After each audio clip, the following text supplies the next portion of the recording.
How's it going, mate? All good, mate. Yeah, thanks for having me. How was the drive? Steady away. There's a bit of traffic on the way up, but not that we didn't expect. So, I mean, we've been speaking for a couple of months, haven't we? Spoke initially earlier this year, wasn't it? January, February, March time.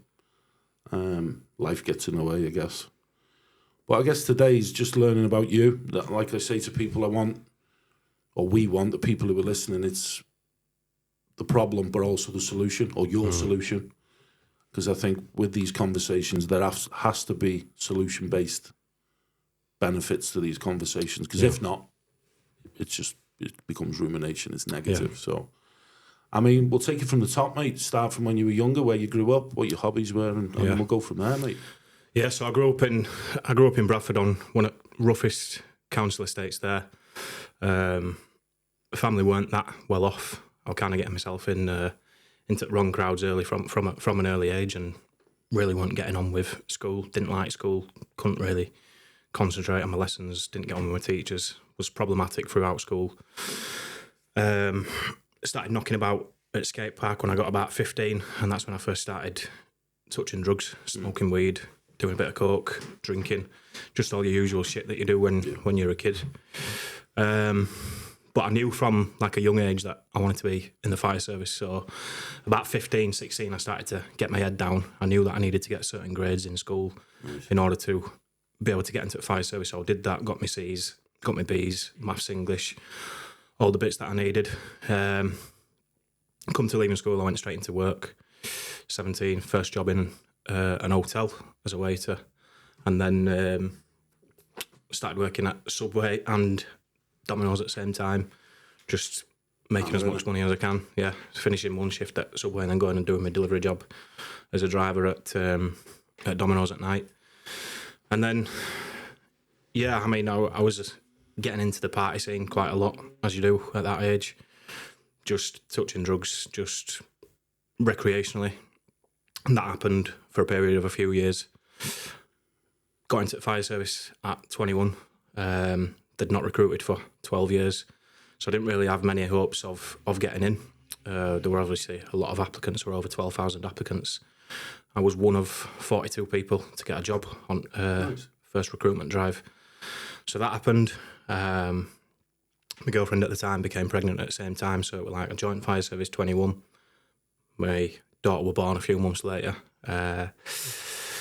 And everything just hit me, to be honest. All the pressures of this new job and seeing traumatic stuff and becoming a dad and having to grow up overnight, essentially. And I started going down on a bit of a bad path from there, really. Doing more drugs, going out and drinking more often, just escaping the pain, some of the stuff that I was burying from my childhood, some shit that I went through. And everything just got on top of me over the next few years, really, to a point where obviously it got really bad and I ended up in full-blown addiction. Yeah. Obviously you don't have to if you don't want to. Is childhood something that you can speak about, or is that something that you keep to yourself? Yeah, I mean, I'm fairly open with it now. I've made peace with what happened, but when I was 8 years old, I was sexually assaulted by a lad that lived down street, a 17-year-old lad that would made friends with and used to play football with and build dens with and stuff. And just one day he'd coerced me and one of my other friends who was slightly younger than me, he was 7, into this shed and sexually assaulted us both. Yeah. How did you find your way of before addiction? So when you're talking like early teens, what was your sort of coping strategy with that? Just backlash. I grew up with a lot of anger and a lot of shame around what happened. For a long time, I grew up thinking that what happened to me made me gay, even though I knew I was into women and had no interest in boys, and it just fucked my head, basically. I grew up with a lot of anger around that, which manifested into my adult life, and the drink and drugs became an escape from all of that, as well as the other shit as well that I was now being faced with, obviously joining the fire service, becoming a dad and working out adult life and things going wrong there. Yeah, I mean, I've had this conversation, a similar conversation about young boys. Like it's a proven fact that young boys will explore sexuality with their friends, but obviously that's completely different. You know, the fact that he's essentially a man and you're still a little boy, it's a child, it's completely different. And yeah, it's more common than a lot of people think, even in boys. I know that. And it's something that you feel as though you've got to lock away for a long time. Yeah. But I guess when you found the strength then to start speaking about it, did that align with the time of coming into recovery? Yeah. So what happened was with coming into recovery, I'm about 25 at this point. The addiction got really bad, to a point where I was finishing my night shifts from the fire service and coming home and getting a bag of coke out and doing it on a Tuesday morning and drinking a litre of vodka and a litre of gin, and just drove myself into this deeper and deeper hole, to a point where I went and drove my car one night intentionally into a tree. And that was me, like, penny drop moment that I need to sort my shit out and face my demons. And did you actually do it? I did. I drove the car into a tree, wrote the car off, got out, obviously, cut some bruises, and yeah, the feelings that I got from that, obviously, the biggest one was shame, because I was like, fucking hell, I was about to leave my daughter without a dad there, and she would have had to grow up wondering why her dad left and why he weren't here anymore. And that were a penny drop moment for me, that I needed to sort my head out and get things in gear. So I didn't get a grip of it straight away. I went cold turkey. I come off the antidepressants, come off the drink, come off the coke, and did about 8 weeks just in my bedroom, just cold turkey, just hardcore. But I ended up slipping back into the drink and the drugs, and had a couple of relapses since then. But yeah, 2 years now. I've not touched the devil dust, I call it now. And yeah. I mean, this again is a conversation I've had this morning with a friend of mine. We talk patterns and behavioural patterns and cycles. And he read this quote out yesterday on his social media, saying we should never think of the root cause, because then, and it's a quote by a guy called Eckhart Tolle. We should never think about the root cause, because then we become. The more you think about something, the more you become it, right? Yeah. But I guess in your circumstances and mine are very similar. You have to go to the root cause, I believe. You have to understand. You don't have to necessarily think about it, but you've got to understand what it is before you can fix the problem, right? Yeah, absolutely. Because the other problems are just surface level problems. And it's something that I look at, I dove deep into this year, is finding my root causes and what they are, my insecurities. And a lot of mine stems from parents. One parent was never around, the other one was extremely violent. But there's other things that have happened, but they were the deep ones. Do you know what I mean? Yeah. And by going to the root causes, you're able to give definition as to what your problems are. So when we talk ADHD, PTSD, those labels are fine for giving diagnosis, but they don't give definition. If you said to me, I've got PTSD, I still don't know a thing about your fucking life. Yeah. Do you know what I mean? It's the ingredients that we put into the meal that provide taste. Exactly that, yeah. And the one thing that I see a lot of is people don't want to look at the ingredients. They just want to put the fucking plate in the microwave. That's right, yeah. So it's important for you not just to acknowledge it, but also to express it as well, because by physically expressing what your pains are, they lessen, right? People think talking about trauma is the way you heal it. It's not. You've got to feel trauma. Yeah. That's how trauma's a physical thing. Yeah. It's not held in the brain, it's held in the body, in your chest, in your belly. Yeah. That was probably a catalyst in my healing as well, is coming to that realisation that I weren't feeling anything. I were escaping, I were numbing, I were masking, I were doing anything to avoid feeling the pain, what I was feeling. And I just got to a point where I didn't want to do that anymore. I didn't want to run from it. I wanted to either be able to feel my pain and embrace it and learn from it and take the lessons that were available to me, which I'm now in a position to do, or I just didn't want to feel the pain and carry that weight of what I was carrying anymore. I realised that there was no escaping it. The longer that I tried to run from it, or the more that I tried to get away from it, the more that it caught up with me and the more it fucking manifested further problems in my life. Obviously, the drink and the drugs and everything else that I shouldn't be doing that was, in my mind, helping me get away from the pain was just causing further problem. How do you feel about it now? How do you feel about it all right now? I'm grateful now for everything that I've ever been through, whether it be negative or positive. I've always now been able to find a lesson in. So I'm grateful for everything that's happened to me now, and I'm glad in a way that I've been through the things that I've been through, because it makes me the person that I am to now. I've got compassion and I've got love and I've got understanding for other people, and yeah, I think I've ended up with a pretty decent head on my shoulders out of it, whereas I could have gone complete other way, which I think a lot of people do. You fall into that victim mindset and you're constantly trying to figure out, why is this happening to me? But when you flick the switch and change your perspective and ask yourself, what is this teaching me, then there's a lot of growth that can come from that, and that's where I'm at now. So yeah, glad. Where does this feeling that I'm getting of you being really regimented, where does that come from? You seem like a very regimented, don't want to say this in a negative way, but stern, postures upright, very sort of direct. Where does that come from? Is that right or wrong? Yeah, I would say that's a fair statement. I think a lot of that is obviously picked up in fire service, and some of it is just ingrained in the way I am. I like to know what I'm doing. I like to have things set in stall, and I think being late diagnosed ADHD as well, I'm starting to learn that those are some of the traits.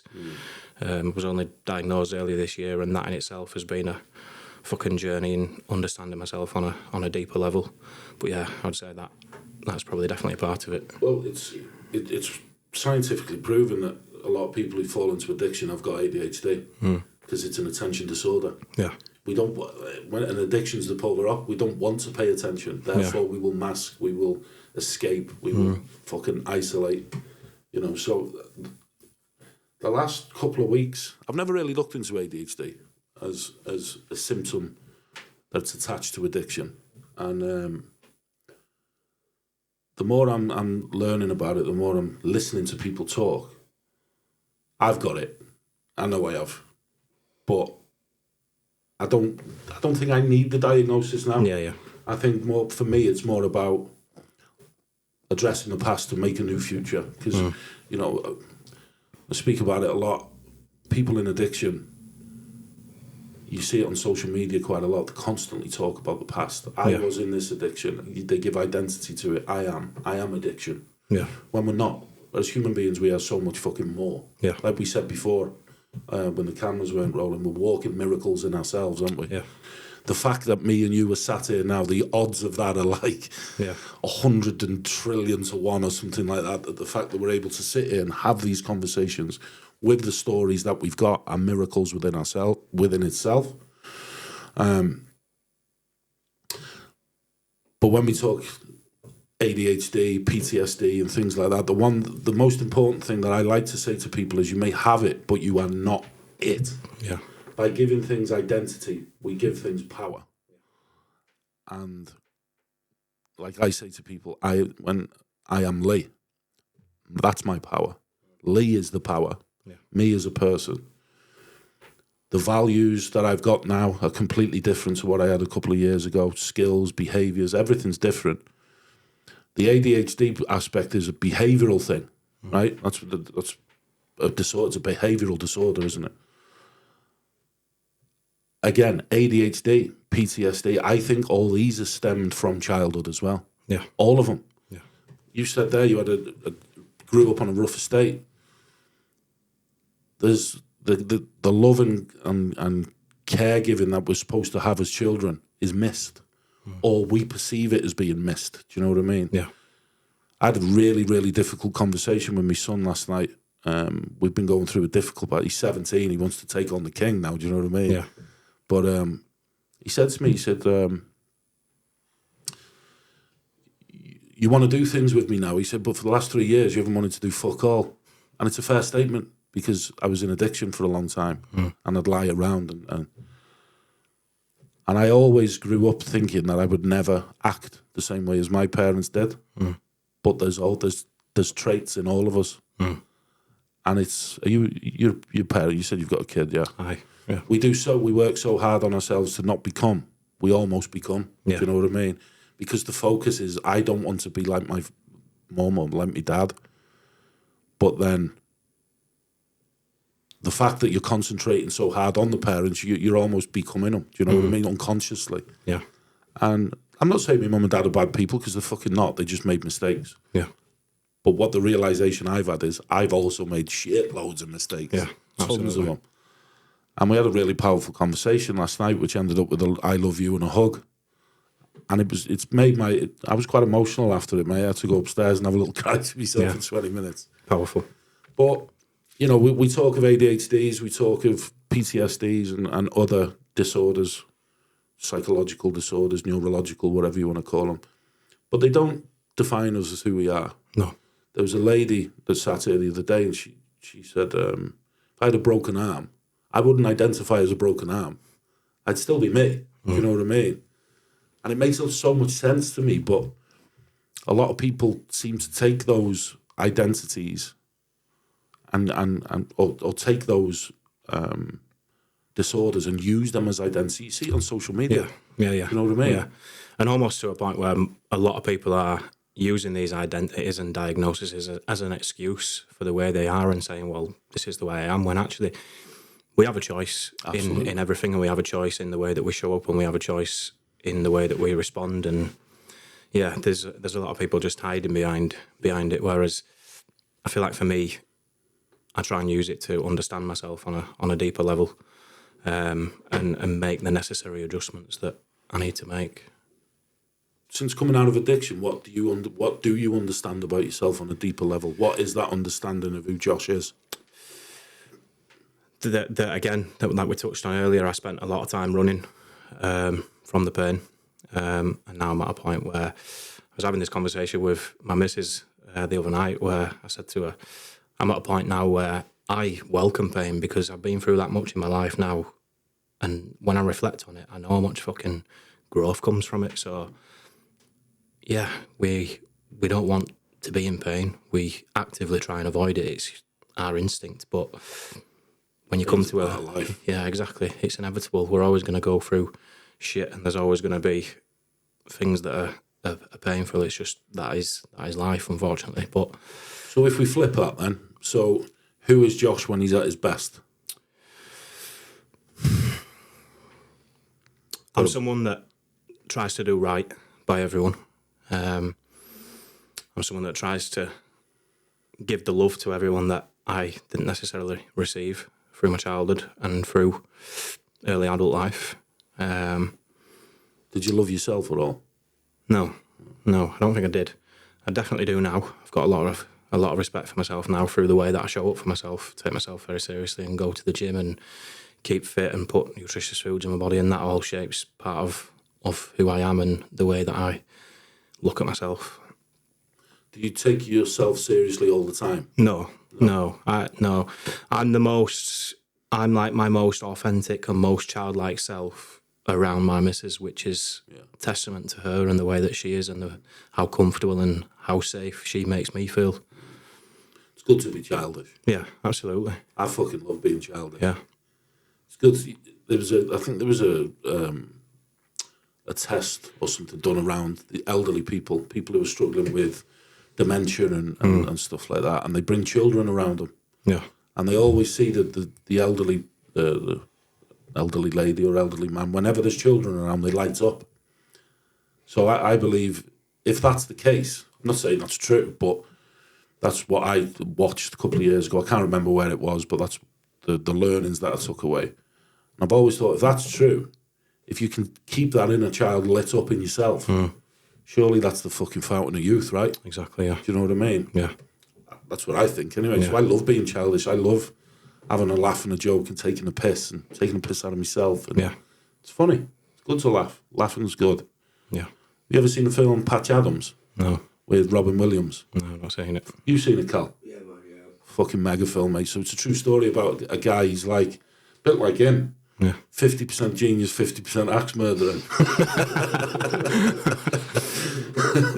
But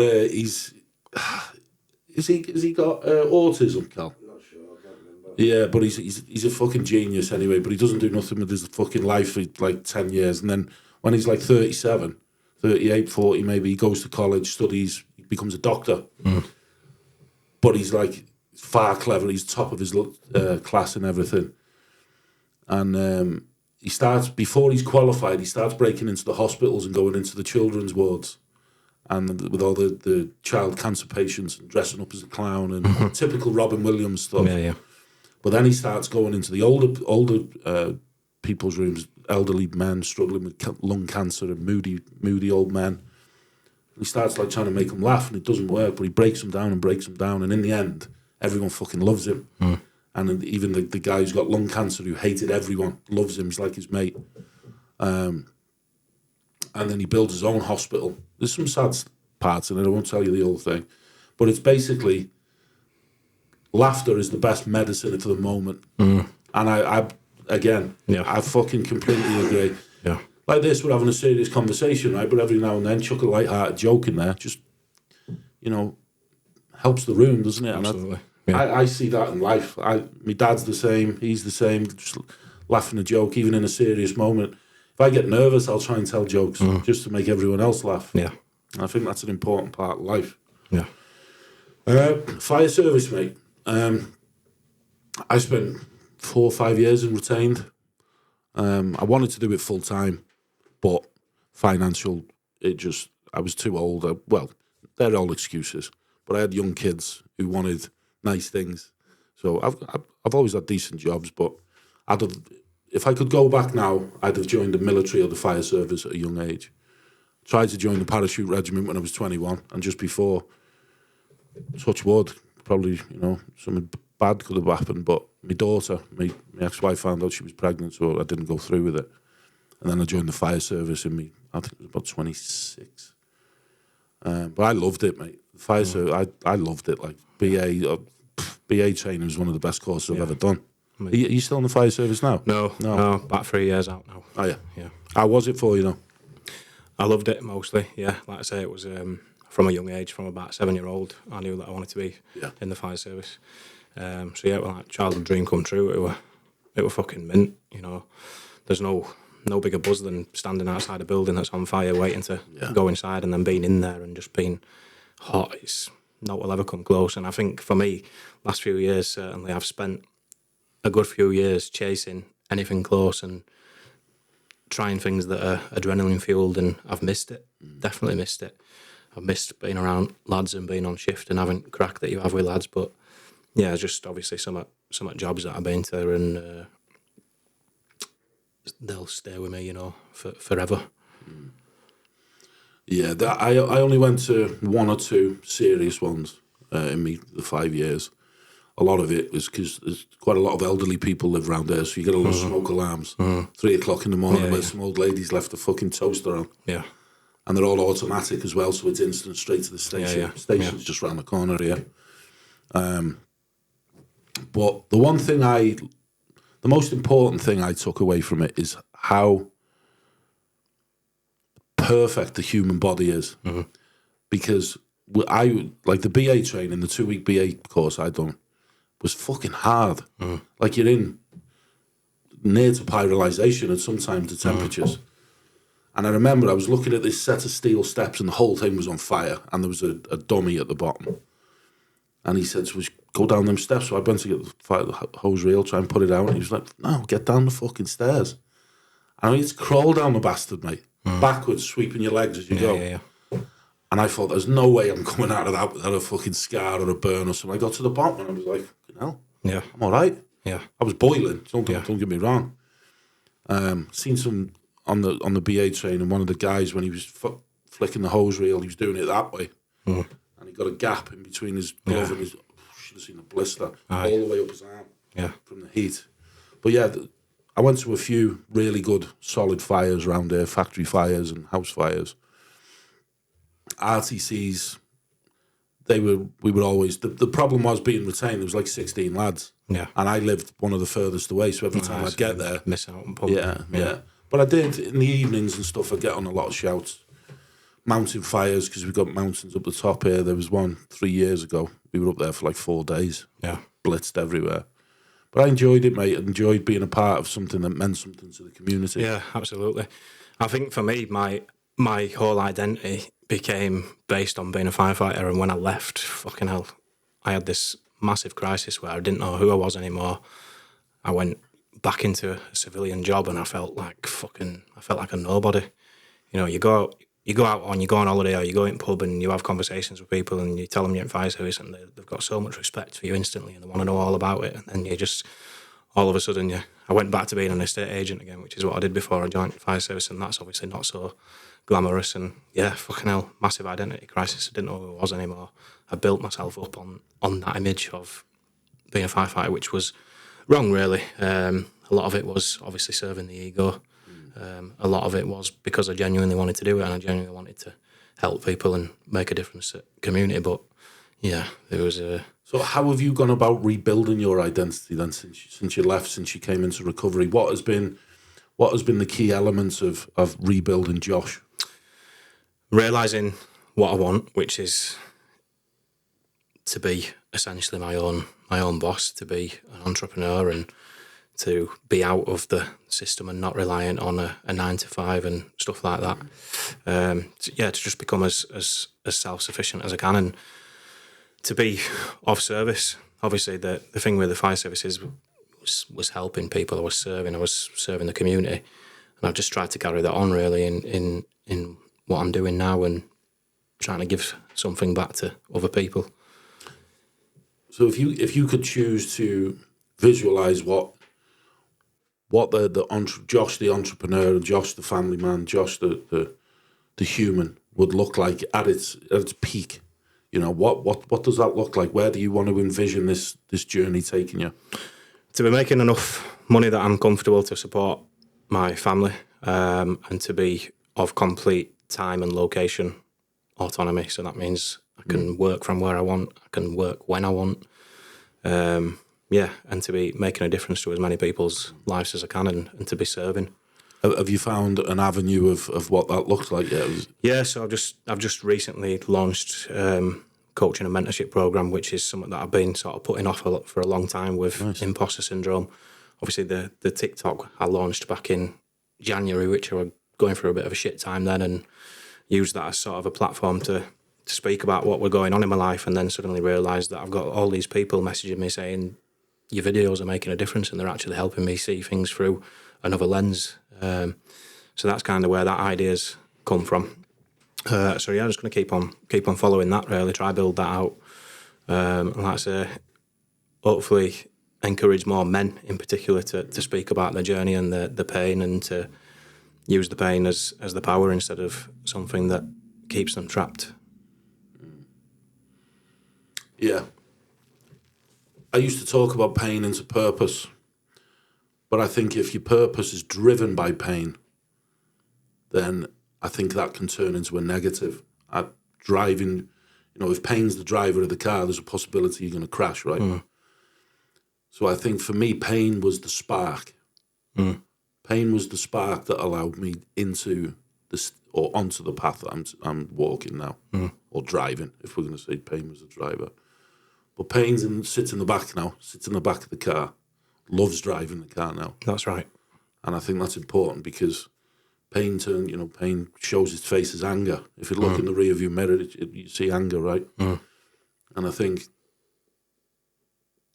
if we're going to talk about pain as purpose, a lot of people need to understand, I'm not saying you don't, but people in general, we need to understand that pain can be the motivator, but in the end, you've got to fuck him off. Yeah.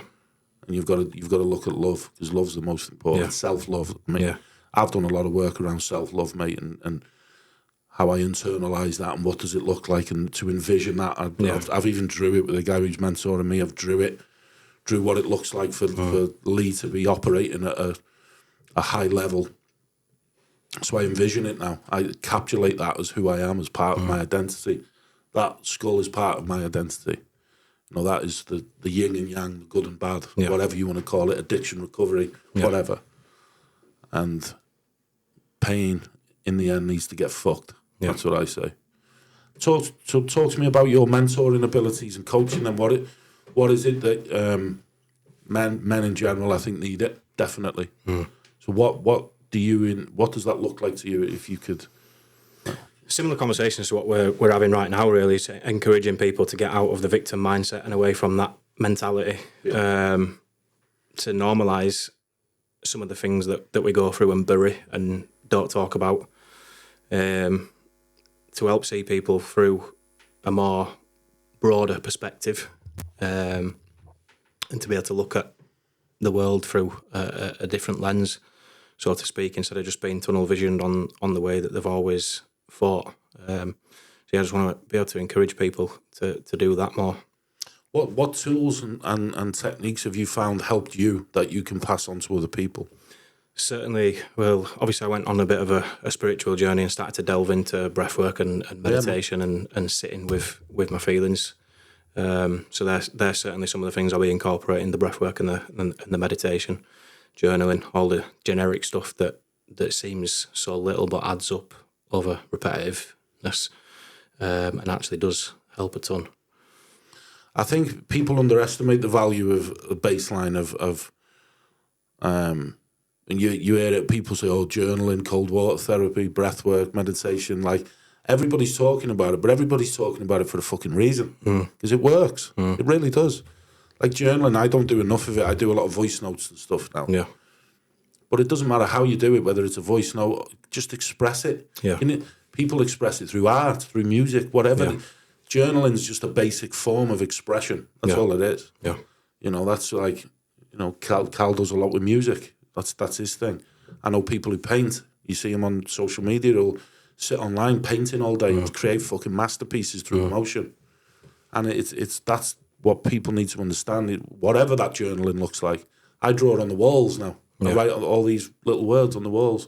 This room will be fucking full of them in the next 2 weeks. I heard a podcast once and someone talked about anxiety and said that the best thing, the best counteract for anxiety is creativity. And that really resonated with me, because I felt like every time that I felt like shit about something or anxious about something, I would create in some form, whether it be creating a video or journaling or drawing, you know, just something that was unlocking that creative part of my brain. That's always helped. So yeah, I resonated a lot with that. And so again, I've said this before, but when we talk about emotions, I like to tell people emotions are the postman. They're the postmen of our identity, of our values. They're the messengers. They're trying to tell us something. And if we keep them in and just store them, then that creates anxiety, stress, depression. You know, release it. And however that looks, whether you go in your back garden at fucking 11 o'clock at night and scream at the top of your lungs, whether you sing, whether you cry, whether you draw, whether you write, whatever. That is what the journaling process for me is. It's the expression of emotions that are held within us. And people think, oh, journaling sounds fucking stupid. It's really not. Like it's good.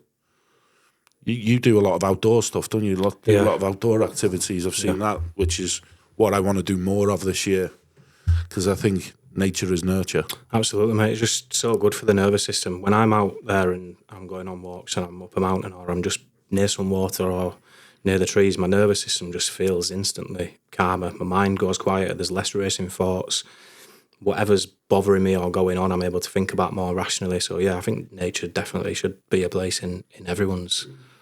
Is that something that you would want to adopt into your mentoring and coaching? Yeah, certainly. So I'm going to be looking at doing like bi-monthly hikes, getting people together and getting outdoors and doing a bit of cold water, because that's again been a massive tool in my healing journey is the cold water in itself. So yeah, fucking cold though, isn't it? it is. Yeah, it's not nice. Again, I mentioned it before. Me and my missus, we go down Anglesey, down the coast here. 'Cause we're literally on the coastline here. Yeah. And the further you go down, the more spectacular the water gets. Like, and a month ago, 6 weeks ago, I was struggling. I had a bit of burnout, stressed, and we went down there, and I just jumped in the cold water and meditated for 10 minutes. I came out of there feeling like fucking Superman, mate. I honestly, like, I can't even explain it. I come out and I said to me, Mrs., I feel fucking amazing. I feel amazing. It's cold at the time. But I don't know, you know about the reward centre with dopamine and how cold water has the same effects as cocaine, but only lasts longer. And it's important. It's important to put your body under stresses like that. There's a book there, Why Zebras Don't Get Ulcers, and it talks about societal stress. Stressing about paying mortgages and gas bills and car finance or whatever you want to call it. Whereas human beings, we're designed for the stress of nature, not the stress of living on top of each other in small buildings. And that's all stress that's been created by society. It's not natural. Yeah. And I think by going to nature and de-stressing, I think that's hugely beneficial. So I think you'll do well with that, mate. Yeah. Well, that's like one of the things I always try to drum into people is the more that you can put yourself into voluntary discomfort, the better you'll be equipped for the involuntary discomfort that inevitably comes through life, through circumstances. So I just think doing shit that's hard is going to stand you in a better stead for facing the stuff that comes. There was a guy on air the other week, and I've heard the words before, but it just seems to stick with me now. Always try and get the high-hanging fruit, not the low-hanging fruit. And don't get me wrong, and that's what society is designed. It's to always pick the low-hanging fruit, the easy, quick wins. Again, that's what addiction is, right? It's a quick fix, quick win, rather than climbing up that tree a bit more and picking the high-hanging fruit. We always, we don't always, because that's just a general statement, and I don't like them. But people tend to pick low-hanging fruit a lot. And instinctive, isn't it? That's like we're designed to chase comfort rather than the discomfort. So I think it's just the avenue that's easiest available to us. How hard was it for you leaving the fire service with you having that sense of identity around being a firefighter? How I'd imagine that must have been a big struggle for you at the time. Yeah, I mean, circumstances were I'd basically gone to the brigade and told them that I were facing addiction, and initially they were very supportive of it, but I ended up going through a disciplinary because I'd done a drug test one day and the sample didn't show a temperature, so it looked like I'd fiddled with my drug test. I hadn't. But they opened up a disciplinary procedure against me, which led me to transfer into another service and ultimately going back to work when I weren't ready. Went back to work and had a massive anxiety attack on me first shift and just fucking realised that I'm not going to be able to do it. So it weren't a choice to leave. When I look back now, would I be still doing it? Probably. And that was going to be my next question, was knowing what you know now, with the tools and techniques and abilities that you have now, what do you feel as though, I'm not saying you shoulda, woulda, couldas, but would you address it any differently now? Yeah, absolutely, yeah. I'd have sought more help. I didn't speak to anyone about the addiction. I kept it from a lot of people. Most people didn't even really know until after the circumstances where I'd drove my car into a tree, what I was going through and the way I was feeling. I'd have sought help for it, spoke to people, and probably tried to do something different about it. But, hindsight. Fucking lucky, mate, to come out of that incident with the tree. How fast were you going? I'd slowed down at last minute, but I was bombing it down this country road. It were about 11 at night, and it was this country road, and I'd probably doing about 45 when I hit That's it. still bad enough. Yeah. Well, you know, as a firefighter, you've seen accidents happen at 20 mile an hour, 30 mile an hour. Yeah. What had happened with so this particular tree that I'd hit, the roots were all rotted and there was some movement in it on the impact. Had it have been a solid tree, maybe a different story. I don't want to take you back to that time, but what was sort of the thought process at the time running through your head? And because I want to end that on a positive, because I don't like leaving that on a negative. Again, knowing what you know now, what would the thought process be now? Differentiate from conversation with yourself. I'd been telling myself this story that for a good couple of months that I was going to end it anyway, to a point where I'd left money for my parents to sort out my funeral and stuff like that. It were definitely something that in my mind I wanted to go through with. On the night that it happened, it were quite impulsive. I was just at home feeling the way I've been feeling, depressed and down, and feeling like, no, we're going to get better, and not really seeing a light or a way that anything could get better. But again, that's through bottling it up and not speaking about it. I didn't realise how many people felt like that. I didn't realise how many people had been through similar things that I'd been through until after it happened and I started speaking about it. And then I realised that I'm not actually alone with this. There's many people around me, closer than I thought, that are actually going through similar stuff. So, yeah. What does that light now? You say you couldn't see the light to get better. If you could give a piece of advice to somebody now who can't see that light by saying, well, this was my light, because we talk about the depths of our own disparity, but a lot of the time we don't talk about the light at the end of the tunnel because, this is a light, right? Yeah. So if you could give yourself at that time when you're driving that car a piece of advice at that very moment, what would you say to him? Take stock of everything in your life that you've got to be grateful for, because there's always someone worse off than you, always. There's always someone that's got shitter circumstances or they're going through more pain. We're not as significant as we think, and our problems aren't as significant as we think. So yeah, just probably a biggest key one is to just find more gratitude. We are not as significant as we think. Explain more of that. I like that. I feel like, especially when you are solely focused on your problems and everything that is seemingly happening to you, you start to forget about everything else that's going on. You start to forget about all the horrific shit that's going on in the world, the wars, the people who are being bombed, the people who can't even live without the fear of when the net's going to be attacked. We've got it so cushy here sometimes, and we forget about that. We really do. Like I say, there's just so many people in the world who are far worse off than we are, no matter what we've been through.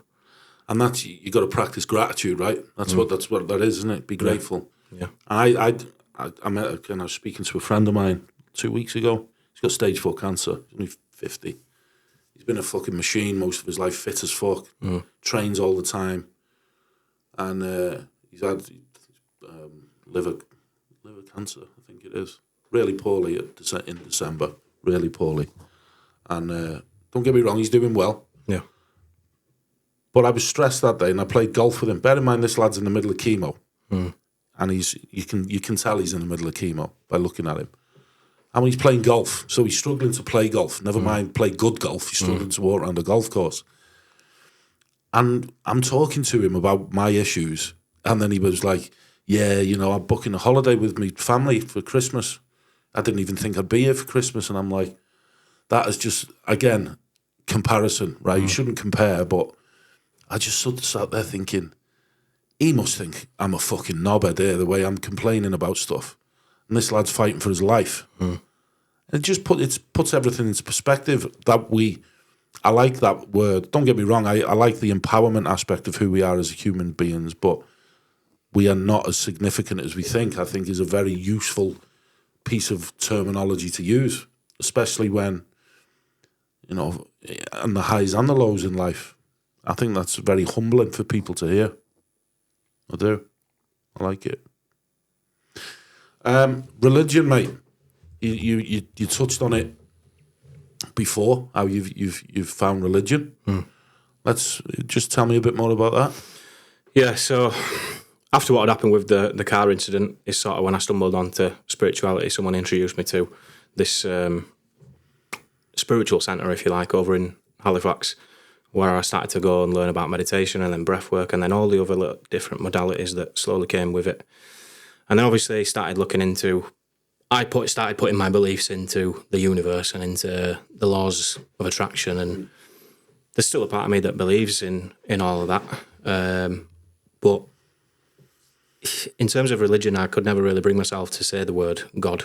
Just didn't really make sense to me. Didn't really believe in it. I had a lot of misconceptions about who God is. I became friends with this lad who was a follower of Christ, and started to have some really interesting conversations with him. Still a lot of, felt really skeptical about it still. Yeah. But eventually one day I'd ended up going to church. I thought, well, I'll just go. I'll just see what it's like. Yeah. I don't need to be. I don't need to believe. I don't need to be a follower. I don't need to change the way I am. I'll just go and see what it's like. And the first time going to church, I just cried for like the whole time I was there. Just a massive release of emotion, and it weren't necessarily anything to do with the religion or scripture. It was more the feeling that I got when I was there and the love that I felt, the unconditional love. Probably first time in my life that I'd felt that outside of from what my daughter provides me, which were just powerful. And it's kind of just gone from there, really. I'm still finding my way with it. Yeah. I've still got a lot of questions that I need answering. I wouldn't really class myself as religious, because the way I see it, people of religion follow a certain set of rules, and I don't subscribe to that. So yeah, that's kind of where I'm at with it at the moment. Yeah, and I think it was what we were saying before. You know, every religion has this ethical code or unethical code in some cases, and every religion's done good and bad. I just think religion's there's millions of people that are religious in the world, but I believe in divine intervention, if you'd like to call it. I believe in consciousness and spirituality and frequencies and vibrations and all that. You are me, I am him, we are we. We were all made up of the same stuff. Just, the difference between my fucking head and this table is frequency. That's it. That's it. Yeah. And me and my missus were talking last night about when we died. We were watching Piers Morgan talking about life after death, and they were talking about out-of-body experiences and how people who've used psychedelics have had out-of-body experiences. And I've done DMT. Aye, me too. Yeah. Yeah. And so's the lad. He's done it as well. And for me, that was more of an internal thing. You didn't feel as though I was out of body. You just felt an internal outer experience. You know what I mean? Yeah. That like I was exploring the consciousness through my own self. Yeah. You know what I mean? Yeah, yeah. It's a mad way. Can you explain it any different than that, Cal? No, it's mad. How did you find it?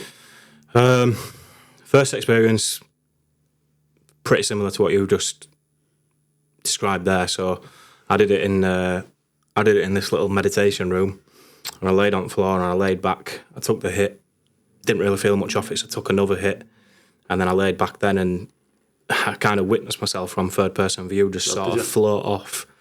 And I had a lot of fear and anxiety about it before I did it, and there were just this like big grey like alien face, and it just said to me like, it's all right, like you can let go.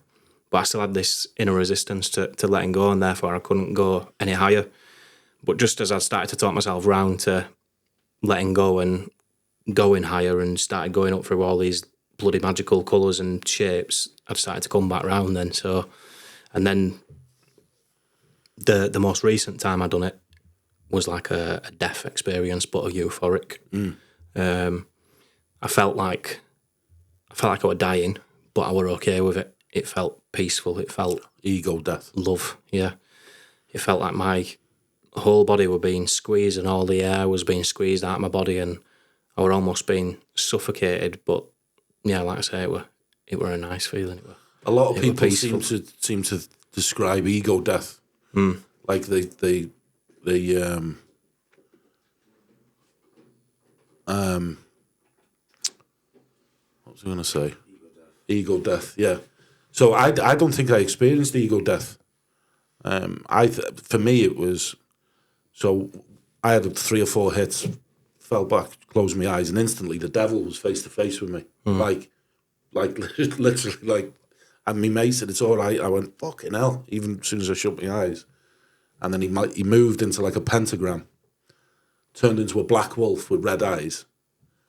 And then I seen like a light in the corner, like where that light is over there now in my peripheral. Seen this light, and then the wolf turned into a white wolf with blue eyes and run into the light. And I followed it, and I was in this like fucking crystal castle in the middle of space. And as I was walking, there was like, I could sense somebody was with me, and I looked, and there was like, don't know whether he was Greek or Roman, a soldier in armour, but with black face and red eyes. So it's obviously the same. I felt part of me, but I was part of this. Everything was me. I was everything. Yeah, yeah. And then I looked over this balcony onto the ocean, and started flying over this ocean, but it was full of Viking battleships, thousands and thousands of Viking battleships with men on it looking up as I was flying over.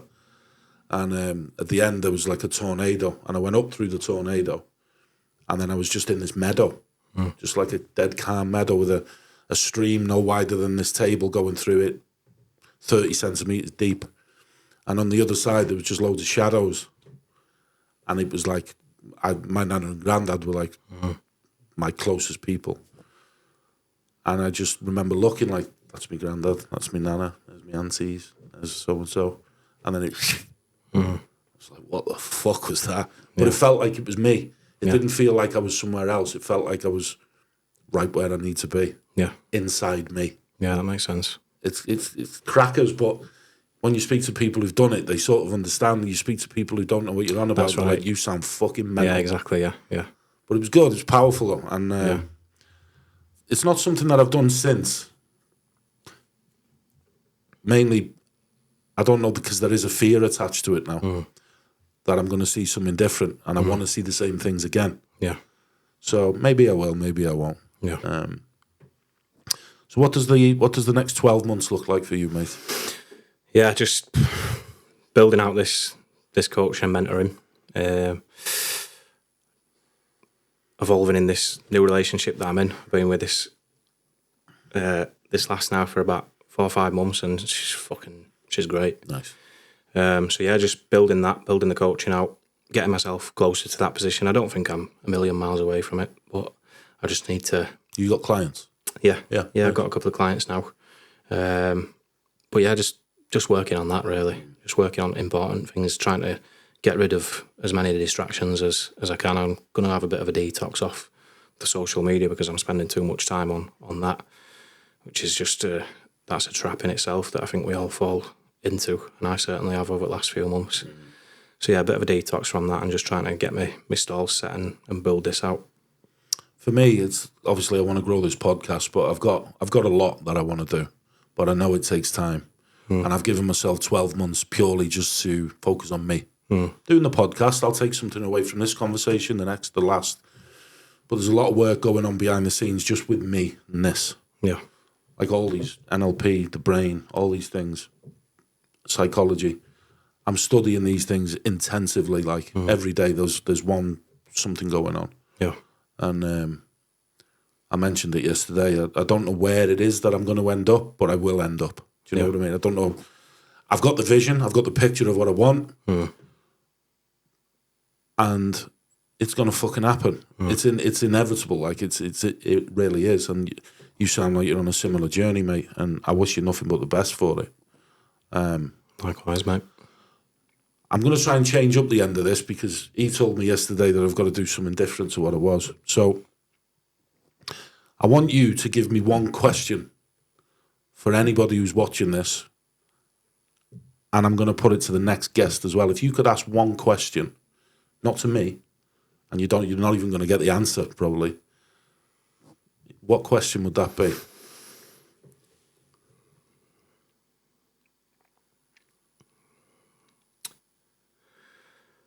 If you could go back to being an 8-year-old or a child and tell him or her everything he or her needed to hear, what would it be? Nice one. Job done, mate. Sound. Thank you.